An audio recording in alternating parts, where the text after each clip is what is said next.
But their influence is, I think, probably disproportionate to the rest of us. So that's one issue, is I think developers, they have time and money to get into City Hall. They go to probably dinner parties with people who are at City Hall. So there is a kind of an unfair influence that a lot of residents don't have. That being said, I am really trying to have a walk away from us against them when it comes to everything in the city. And so to me, if developers are going to provide housing, that's their business, how can we, they're human beings, they want to have, they don't want to have homeless people with no shoes on the street. They want to have beautiful places. Maybe their prime directive is profit in a business sense, but in a human sense, there's more. So I think when it comes to development, if we have a more participatory system so that we start coming together at the beginning of a process, developers can give us way better than they've given us now. And I think that just saying to them, developers, you gotta do this and pay this and that, we've tried that and it's not giving us what we want. So again, I don't have all the solutions, but to me it's going to involve letting residents have their voice heard just as much as developers, and all residents, not just ones who are wealthy with a big backyard, they don't want it to be shaded, or all the residents, people who don't have housing. So that's, to me, is developers have a more influence than the rest of us, yet they're part of the solution as well. That's my answer. Free t-shirt for you, Adam. Any size you want, they're all back there. Angela. What will you do to reduce car dominance in Toronto? What will I do to reduce car dominance in Toronto? So this was when I ran 4 years ago. This was a prime thing for me. I don't have a car. I love to bicycle. I love to walk. I love transit. So 4 years ago, I would have been like, you know what, elect me and I'm just going to do it, and that's it for cars in this city. And that's not the way that I'm running this time, because to me, I do want to reallocate our streets. I think that the proportion of street space we give to cars is disproportionate to the people we have in this city. So we're giving most of our car space to a smaller group of people, not necessarily even the majority. So our street space has to be reallocated so that there's space for people in wheelchairs. First of all, our city is not accessible. For people who are on foot, for transit priority, for bicycles, for scooters, for every mode of transportation. We need to reallocate space on our roads to reflect the needs of our population. So again, that being said, I don't like the bike lane versus business, or bike lane versus car driver, or war on cars. It doesn't have to be like that. I think there's a lot of people who are driving. There's some people who are driving who want to drive. Yes. So people who want to drive, that's great. And what we want off the roads are people who don't want to drive. People who don't want to drive but aren't driving, they're not taking transit because there's no good transit routes where they are. It's going to take them 3 times as long. Or they'd like to bike, but it's too dangerous. Or they're taking their kids and it's too dangerous for their kids. So there's a lot of reasons why people drive. And so I think the more we can do to give the other options, make them more viable, and part of that is redistributing road space, the more that now only people left on the road are the ones who want to be there in their car and who don't want to be stuck in a line of people like me. I can tell you, whenever I'm in a car in the city, it's basically because I don't have another option. And I'm taking up space on the road, and I'm a threat. I have to be careful around cyclists and pedestrians and all that when I'm behind the wheel of the car. So I think you want to get me off the road. You don't want to get people off the road who want to be there, need to be there for construction or whatever. So that's my view, is that we need to reallocate road space, but do it, again, with everybody, neighborhood by neighborhood. Some people, like Kensington Market, they would like, I think, to be pedestrianized, a lot of people in Kensington Market. So Young Street, the downtown businesses kind of want to have more pedestrianization. So let's start with the areas that want it. And then when people see how great it is, maybe it spreads to there, maybe it spreads to there. So that's how I see reducing car dominance is providing options, doing it together, making sure people are happy too. We want to all be happy when we're traveling or when we're home. So yeah, thanks, Angela.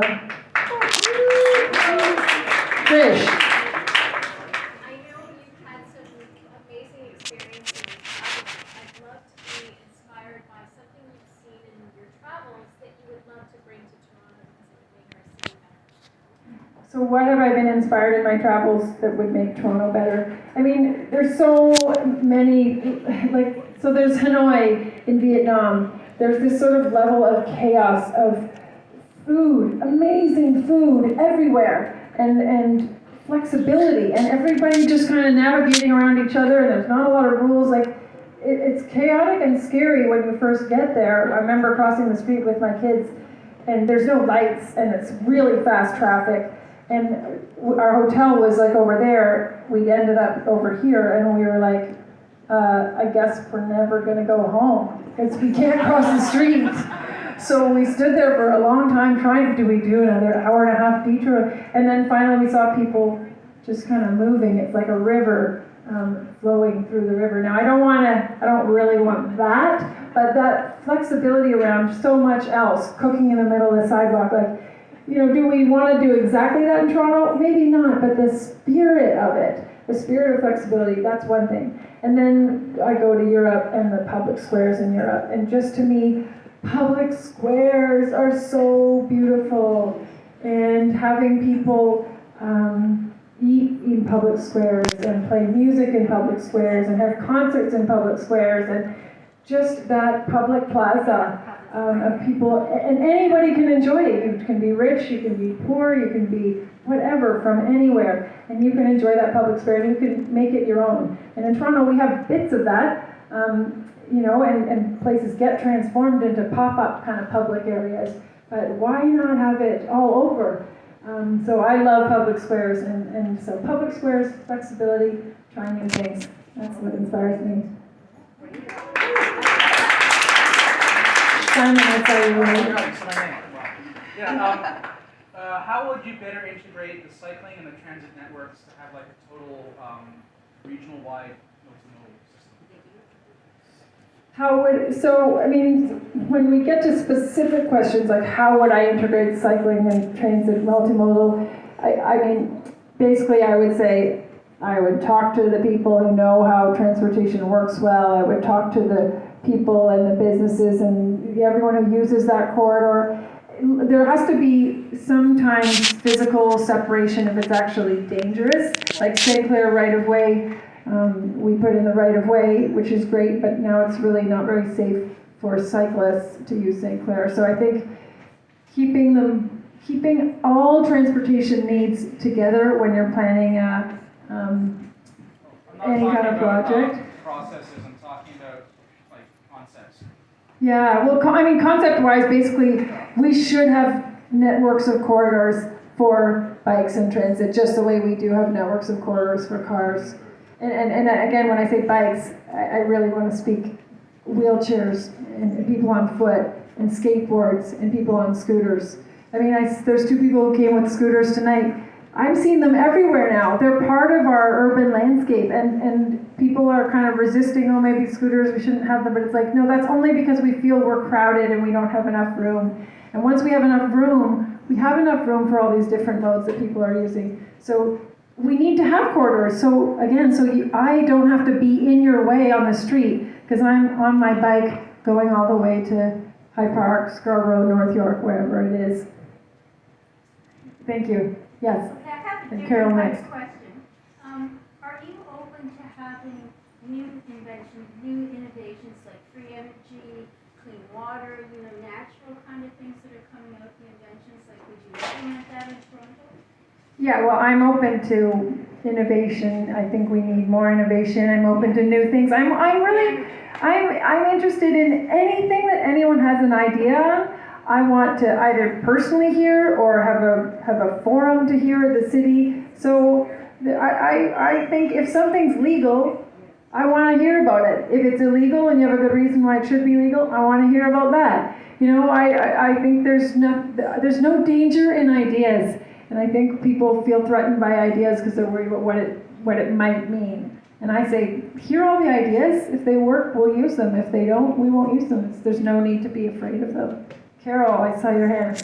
I have a question from a young future voter. Yes. What inspired you to run for mayor? What inspired me to run for mayor? So it's always different. Like every day I ask myself, why am I running for mayor? Do I still want to do it? And you know, one of the things that particularly got me to register, got me to go down to City Hall and register. In the last provincial election, I declined my ballot. I went in. It's an official thing, declining your ballot. It gets counted it's not just spoiled. It's official political protest. So I declined my ballot, and I walked out, and I felt not good. I felt like I might not like the choices, but those are the only choices that are being given to me right now. And I couldn't make any of them because each of the parties had something I disagreed with. But it didn't feel right to just decline my ballot. And so I thought, if I register for mayor, I can excitedly go and vote for the person who shares my vision. And if other people agree, then they can go in and vote as well. And if they don't, there's always a way to participate. There's always I think, a choice that we can make that we can be aligned with. And so it might just mean you're the only person running, you know, in the same riding as a federal politician or whatever. It could mean anything, but I want to feel good in the ballot box. I want to feel good with my choices during the day. So that's what inspired me this time to take the plunge. Thank you, future voter. Okay, Michael, and then maybe I'll do 2 more questions. And Michael. Back to transportation, I hear it's a pretty big issue. We stopped spending on mass public transit many, many years ago, and now it's resulted in what I call peak car. Will you lobby the governments above you for generational spending on public transit to solve the crisis we're in? So will I lobby for funding from the provincial and the federal government? So I definitely want to be a strong voice to advocate for Toronto. We get things from the federal and provincial government, but we also contribute a lot to the rest of Canada, and I don't know if that's always recognized in our different tax systems. I do, however, feel Toronto quickly falls back on, oh, we don't have enough money, you guys do it. And oh, we can't do it because provincial doesn't give us, federal doesn't give us. And I think that to make a convincing case to the province and the federal government that they should give me money, that they should invest in Toronto, on transit, on whatever it is. We need to show we're doing a good job with our budget, and we are supporting transit at the city level. So I think that yes, we need to advocate for, like you say, long-term funding for long-term projects, but I think we can still do a much better job so that we come to the table saying, look at what we've done to improve transit. We've done so much, but we're at our limit, and we can't do it without more support from you. And here's all our residents with us asking for the money too. It's not just Mayor Sarah or whoever it is.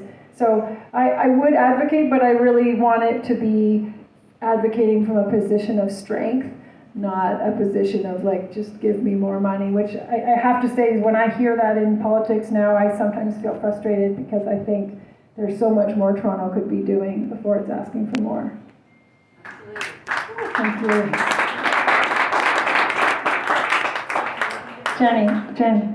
Hi, I'm just wondering, in branching off of what you were saying, I think it was excellent to talk about the value of what it is when you get the town halls all being active and people out playing music, and I think everyone really appreciates that, and the vibrancy of something like Kensington Market.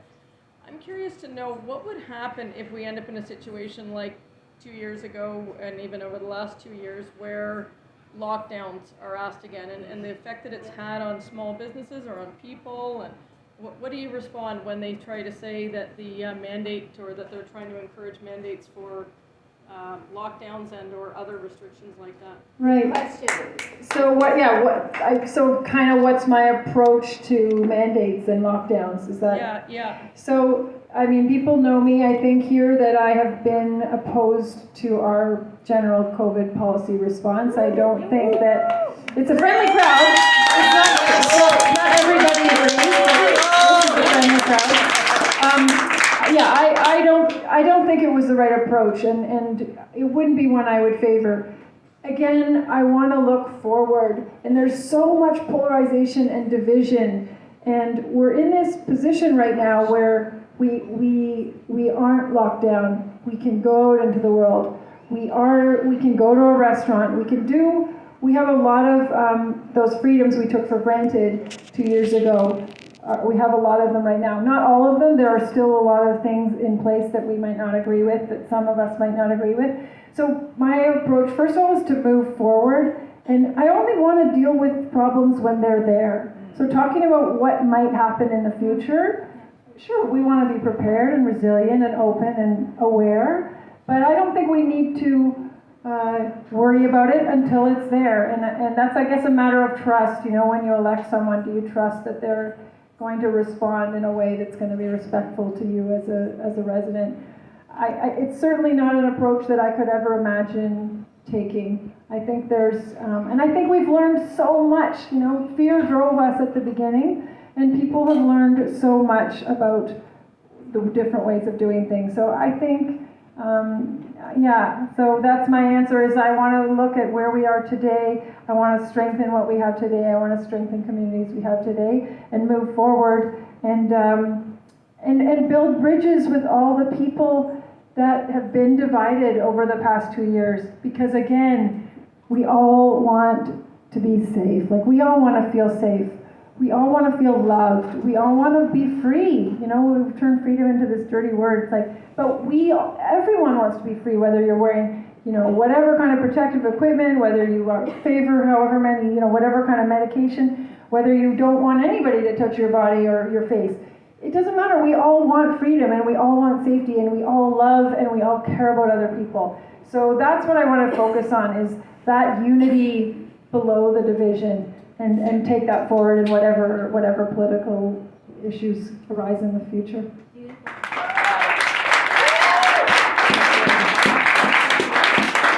Any last question?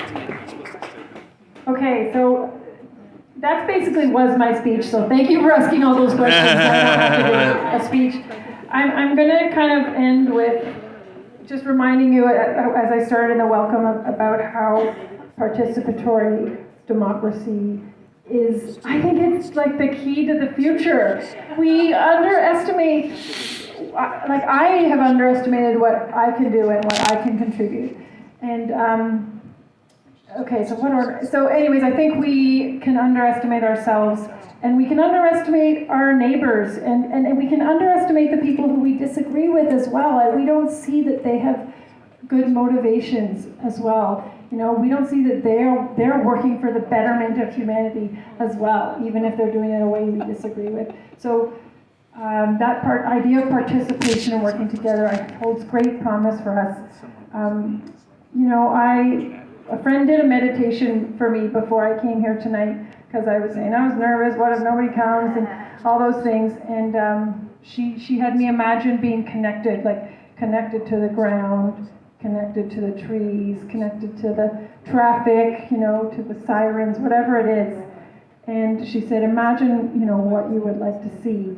And so I just imagined, you know, this like public square, like looking around me, and everyone is, they're walking with their neighbors, they're biking, they're you know, going by in a cargo thing, delivering to businesses. There's a nice transit line going to get people if they need to get in and out. There's food over here. There's music over here. And this beautiful artistic vision kind of showed in my head, and I could hear all these things. No, people won't like that. People won't like that. People won't like that. what if that's too radical or whatever, but I had this vision of, well, that's what I would like. Doesn't mean everyone would like, that's what I would like. And then I had this other feeling come up that was like, and what if I wasn't responsible for it? What if I wasn't in charge and I could just enjoy it? And I could feel this like weight off my shoulders. And I don't know if all of you feel this sometimes, that you're responsible for the world, that you're responsible for fixing everything, and that you're responsible for doing everything right.